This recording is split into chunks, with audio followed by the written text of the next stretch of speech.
여러분은 지금 삶에 만족하십니까? 이 사람이 만족하다는 얘기는 마음이 가득 차 있고 부족한 것이 없다 이런 뜻입니다. 근데 만족하려면 뭔가 우리 마음이 좀 가득 채워지는 것이 있어야 되는데, 문제는 우리의 마음이라고 하는 것이 이 세상 그 모든 것을 다 때려 넣어도 다 채워지지 않는, 너무나 크고 넓다는 데 있습니다. 그래서 우리의 마음을 다 채울 만한 것은 이 세상에 아무것도 없습니다. 유일하게 채울 수 있는 것은 하나님 한 분뿐이십니다. 하나님을 내 마음속에 모시고 하나님으로 채울 때만 우리는 만족할 수 있습니다.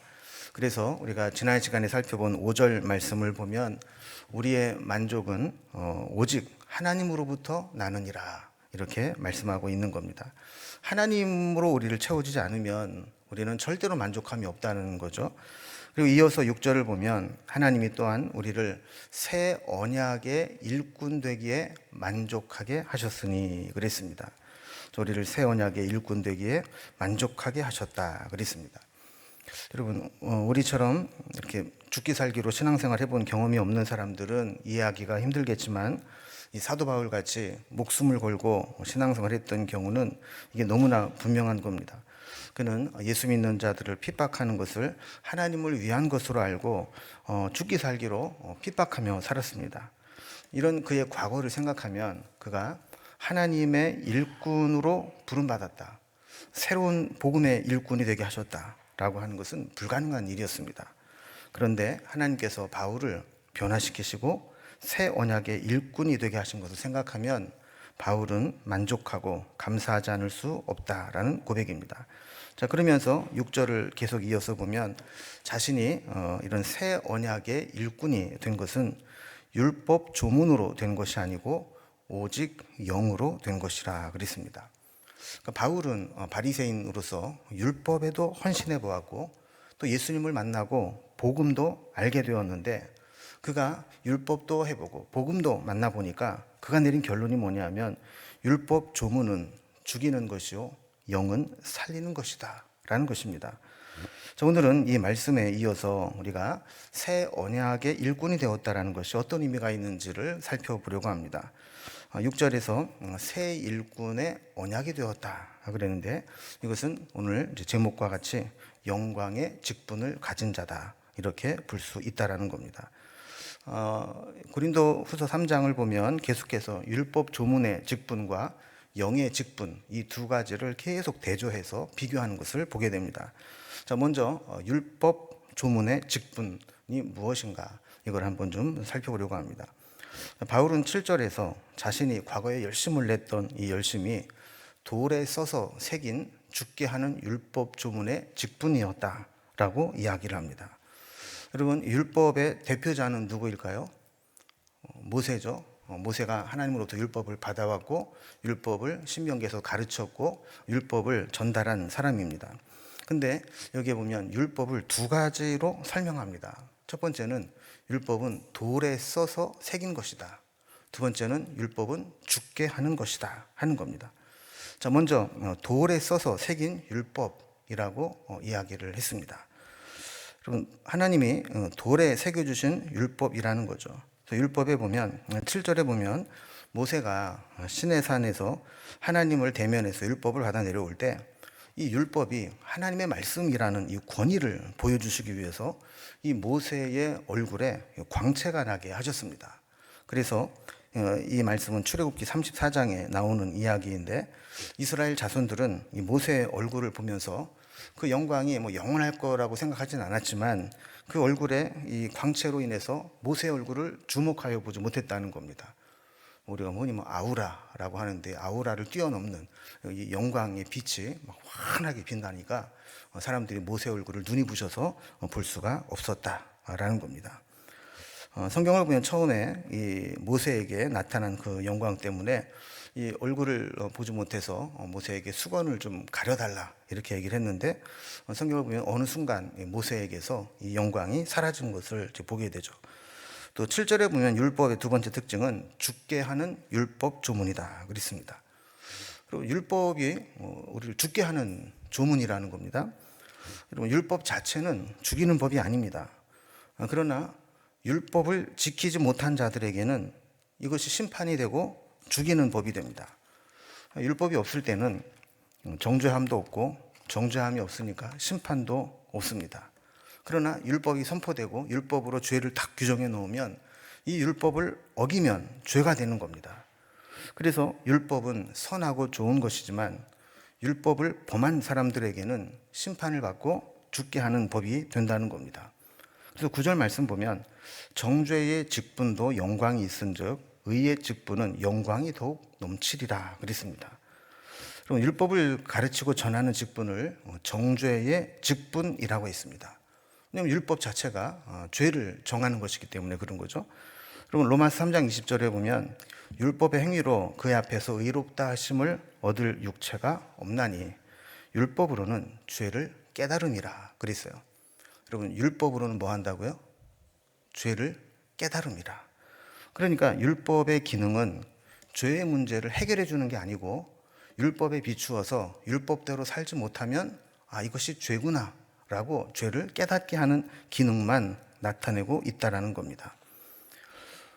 로마서 5장 20절 말씀을 보면 율법이 들어온 것은 범죄를 더하게 하려 함이라 그랬습니다.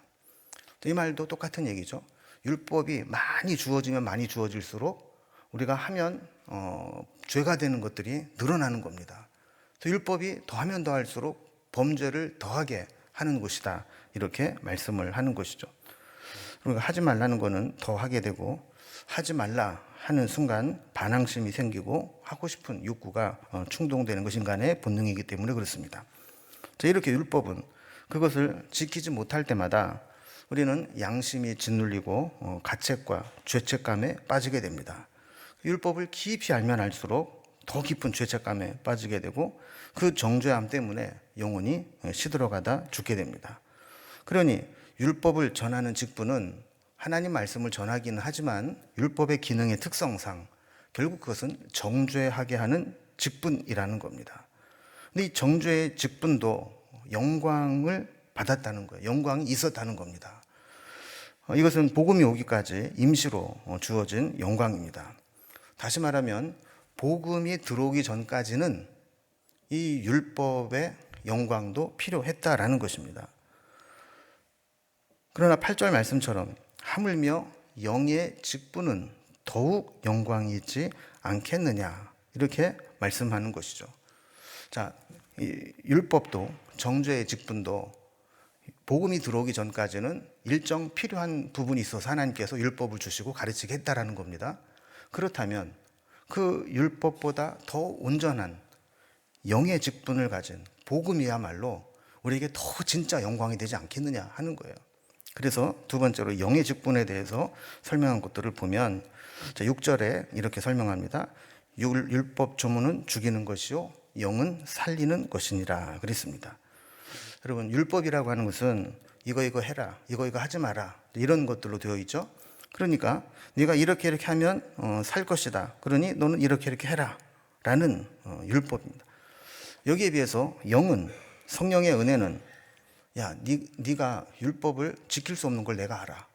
그래서 너에게 의롭게 되는 길을 내가 만들어 줄게. 너는 믿음으로 그것을 받아들이기만 하면 돼. 이게 영의 기능이라는 겁니다. 하나님이 너를 사랑하시고 내 죄를 사해 주셨고 지금도 너와 함께 하시기 때문에 예수 그리스도 통한 의, 그 의를 네가 믿기만 하면 돼. 이게 영이 살리는 것이라는 거예요. 그러니까 율법의 한계는 억지로 시키는 겁니다. 어떤 책에 보니까 이 선생님의 비유를 했는데 율법이라고 하는 선생님은 어떤 선생님이냐, 학생들에게 공부를 시키는데 억지로 교실에 가두어두고 야자를 시키면서 너 몇 시까지는 못 나가, 여기서 공부를 하든 뭘 하든 넌 이 자리를 지켜야 돼, 이렇게 하는 것과 같다라는 겁니다. 그런데 영의 선생님은 어떤 거냐면 학생들에게 목표와 비전을 심어주고 공부를 해야 되는 목표의식을 갖게 하는 겁니다. 그래서 내가 어떤 꿈이 있고 비전이 있고 목표가 생기면 스스로 놀고 싶은 유혹을 이겨내고 스스로 공부에 집중하게 하는 것과 같다라는 거예요. 그러니까 우리가 하나님 말씀을 똑같이 지켜도 율법은 어떻습니까? 너 이거 하면 죄야, 너 이거 하면 심판을 받아. 너 이거 하면 정죄를 받아. 그래서 억지로 율법을 지키게 하는 것이지만 성령에 의한 율법은 그 하나님의 은혜를 생각하면서 내가 이런 은혜를 받았는데 내가 이렇게 막 살면 되겠나. 하나님의 백성으로 내 거룩한 백성이 되었는데 내가 아버지의 거룩하심 같이 나도 거룩해야지. 이러면서 스스로 죄를 이겨내고 믿음으로 의롭게 살려고 한다라는 겁니다. 자, 그래서 율법은 이렇게 해라. 그러면 살고 이렇게 하지 않으면 죽을 것이다. 라는 규율을 정해주지만 성령은 하나님의 은혜를 깨닫게 하시고 그 은혜에 감격해서 스스로 하나님의 백성답게 살아가게 한다는 겁니다. 그래서 10절 말씀 보면 영광 되었던 것이 더 큰 영광으로 말미암아 이제 영광 될 것이 없으니 그랬어요. 그럼 이 말씀을 그냥 보면 이게 뭔 뜻인지를 잘 이해가 안 됩니다. 여기 앞에 있는 영광 되었던 것은 율법입니다. 그러니까 처음에 율법도 정죄의 직분도 영광이 있었다. 9절에서 그랬잖아요. 그러니까 율법도 어느 정도 영광이었던 때가 있었다는 겁니다. 그런데 더 큰 영광으로 말미암아 진짜 큰 영광이 나타났다는 거예요. 그게 뭘까요? 복음이죠. 복음이 나타나니까 이에 영광될 것이 없으나 과거에 율법을 어느 정도 영광스럽게 여겼던 그 영광이 사라져버렸다라는 겁니다. 그러니 잘 생각해 보면 11절 말씀과 같이 이렇게 없어질 율법도 우리가 영광으로 말미암았다면 없어지지 않고 길이 있을 것, 이 복음은 더욱 영광 가운데 있는 것이다 라고 말씀을 하는 거죠. 이것을 깨달은 바울은 만족하고 감사하고 영광스럽게 여기며 살아갈 수 있다고 우리에게 가르쳐 주는 겁니다. 자, 그렇다면 왜 바울이 이렇게 복잡한 얘기를 이렇게 장황하게 할까요? 그 이유가 있습니다. 우리가 고린도후서를 처음 살펴볼 때부터 살펴본 내용이지만 이 고린도 교회에 바울이 전한 복음이 있었습니다. 은혜의 성령의 법을 가르치고 심었는데 바울이 떠나고 난 후에 고린도 교회에 누가 들어왔다 그랬어요? 유대주의자, 율법주의자들이 들어왔다는 겁니다. 그래서 바울의 이 사도권을 흔들고 바울이 전한 복음을 흔들면서 야, 어떻게 예수만 믿는다고 다 구원받냐? 율법도 지켜야지. 그러면서 율법주의자가 들어와서 바울이 전한 복음을 흔들고 다시 율법주의로 돌아가게 만드는 경향이 있었다는 것을 듣게 된 겁니다. 그 바울이 떠난 후에 고린도 교회는 신학적으로 큰 혼란을 겪게 됩니다. 그들이 들어오기 전까지는 바울이 전한 복음을 잘 받아들였는데 율법주의가 들어와서 바울이 전한 복음을 부정하고 율법주의를 가리키고 나니까 믿음의 뿌리가 약한 고린도 교인들은 그 율법주의자의 논리에 노란하게 된 것이죠. 여러분, 복음과 은혜라고 하는 것은 죄인에게는 더할 수 없이 감사하고 기쁜 것이지만 종교인들에게는 그것처럼 불합리하고 억울한 게 없는 겁니다.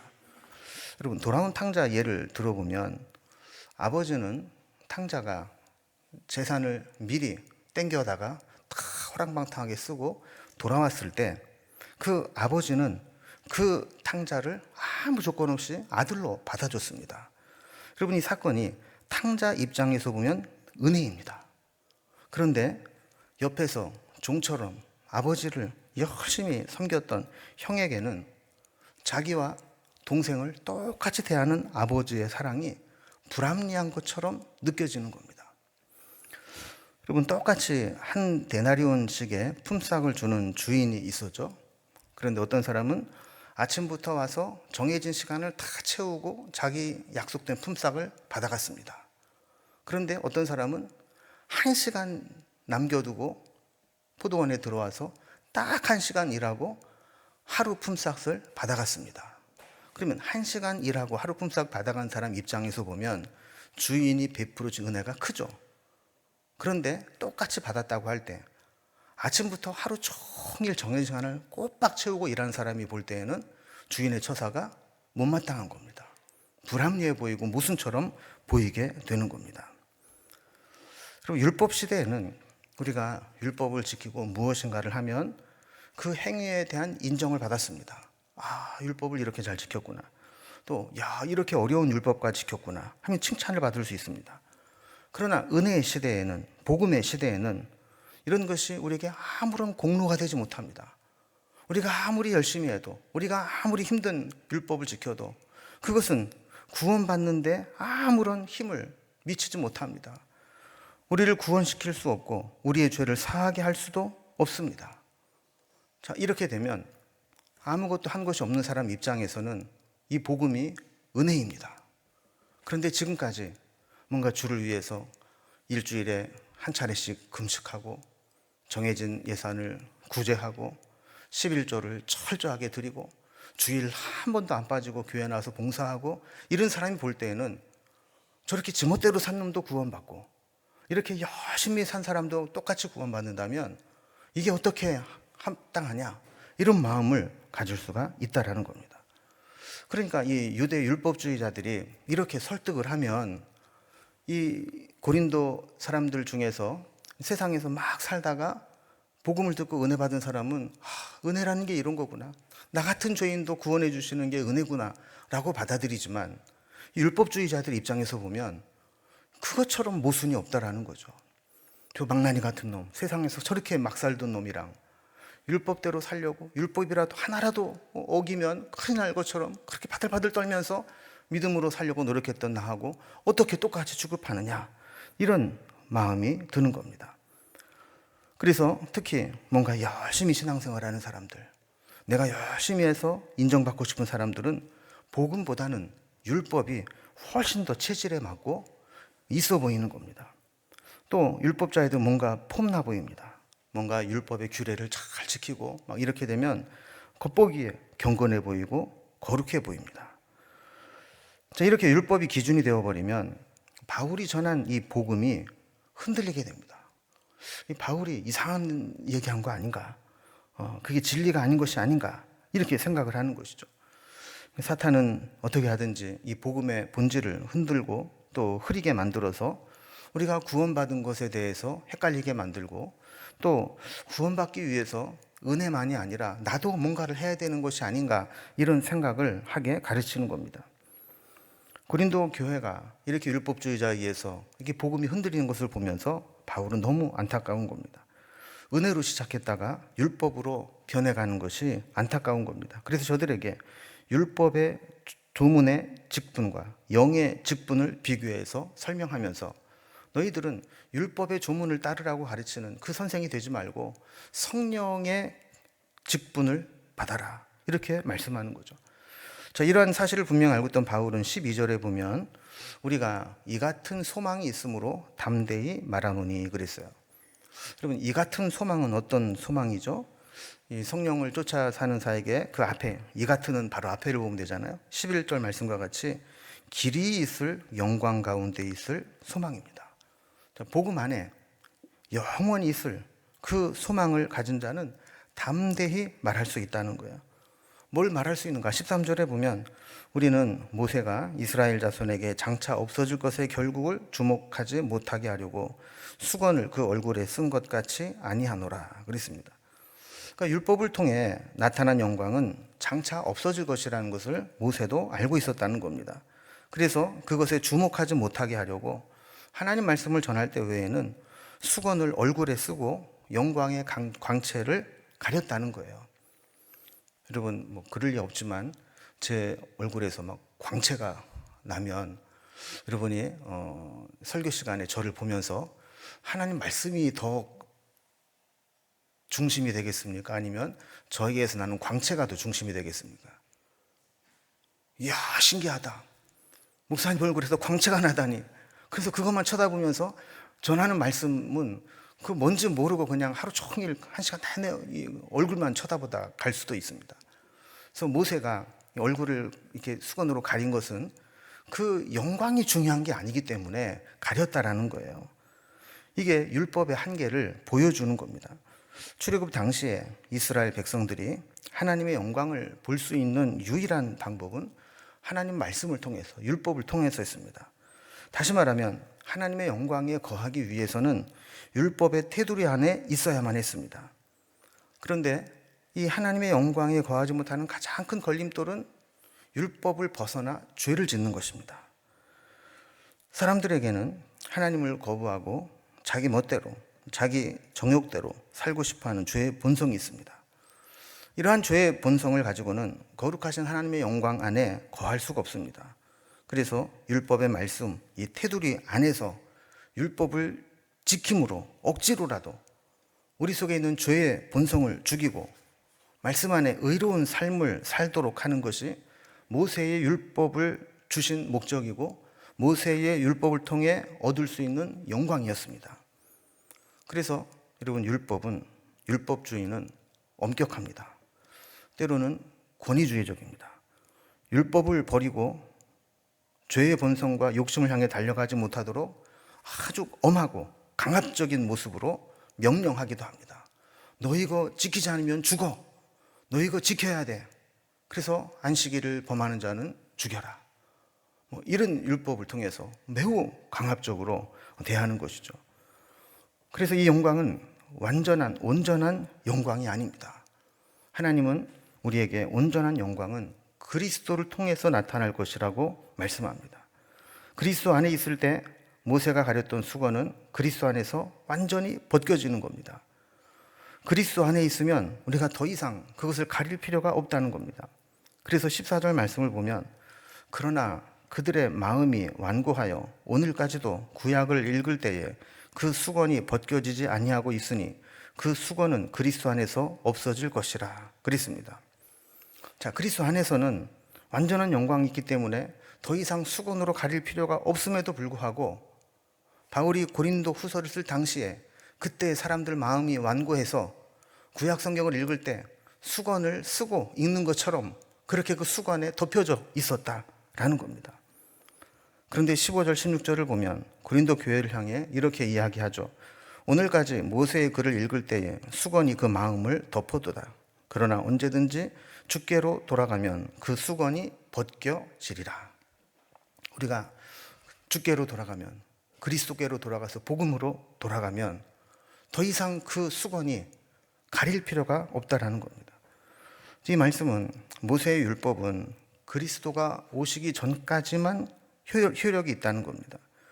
그리스도가 오시고 나면 더 이상 율법에 머무를 필요가 없다는 겁니다. 그 율법이라고 하는 것은 그리스도께서 오시기 전까지 임시로 응급조치를 위해서 필요한 것이었지 그 율법이 우리를 구원에 이르고 영광에 이르게 하지 못한다는 겁니다. 즉 우리의 죄성과 육체의 본성이 하나님의 영광을 보지 못하게 할까봐 억지로라도 율법의 테두리 안에 가두어두고 그 율법에서 벗어나지 못하게 한 것이지 그것이 우리를 온전한 구원에 이르는 구원의 영광은 아니라는 겁니다. 그러니 율법이 필요 없으니 율법은 폐기해야 된다, 이 말이 아닙니다. 율법이 복음 전에는 어느 정도 필요했지만 이제 완전한 복음이 들어왔으니 이제는 율법에서 벗어나 복음으로 나가야 된다는 겁니다. 모세의 수건으로 덮고 있었던 것은 주님께 나가지 않고 여전히 율법을 지킴으로만, 율법의 테두리 안에 있어야만 내 죄가 해결되고 하나님 영광에 나갈 수 있다고 믿는 것인데 이 수건을 덮고 있는 한 복음으로 나아가지 못한다는 겁니다. 그리스도의 복음의 은혜만이 우리의 죄를 해결해 줄 수 있고 그래서 더 이상 모세의 수건을 덮고 성경을 읽을 필요가 없다라는 겁니다. 그러면 그리스도 안에 있다는 것은 무엇을 의미하는 걸까요? 17절에 보면 주는 영이시니 주의 영이 계신 곳에는 자유가 있느니라 그랬습니다. 여기서 보면 주는 영이시니 그랬어요. 여러분, 주님이 영이시라고 하는 것은 율법이 형식과 항목에 매여 있다는 것과 대조적인 것입니다. 그러니까 주님은 어떤 율법의 형식이나 문구에 매이지 않고 영으로 자유롭게 역사하시는 분이라는 겁니다. 그래서 주의 영이 계신 곳에는 자유가 있느니라 그랬어요. 여러분, 주의 영은 우리 안에 있는 모든 깊은 이 죄성을 치료하고 우리를 죄에서 자유케 하십니다. 우리가 자유했다라는 것은 죄에서 자유하고 하나님 앞에서 자유하다는 것을 의미합니다. 더 이상 우리는 노예가 아닙니다. 억지로 노예처럼 끌려다니는 것이 아닙니다. 율법에도 죄도 우리가 내 마음과 상관없이 어쩔 수 없이 억지로 끌려다니는 게 아니라는 것입니다. 우리 안에 계신 주의 영은 자유함을 주시기 때문에 우리로 하여금 죄의 본성을 스스로 끊어버리게 합니다. 죄에 매이지 않고 성령 안에 자유하게 하십니다. 그리고 죄인으로서 처벌받을 것을 두려워하지 않게 하십니다. 십자가 은혜로 죄사함 받은 것을 믿게 합니다. 18절 말씀 보면 우리가 다 수건을 벗은 얼굴로 거울을 보는 것 같이 주의 영광을 보매 그랬습니다. 자, 이제 모세의 수건, 율법의 수건을 벗고 거울을 보는 것 같이 얼굴을 맞대어 주의 영광을 볼 수 있게 되었다고 말씀합니다. 그리고 그와 같은 형상으로 변화하여 영광에서 영광에 이르니 곧 주의 영으로 말미암음이라 그랬습니다.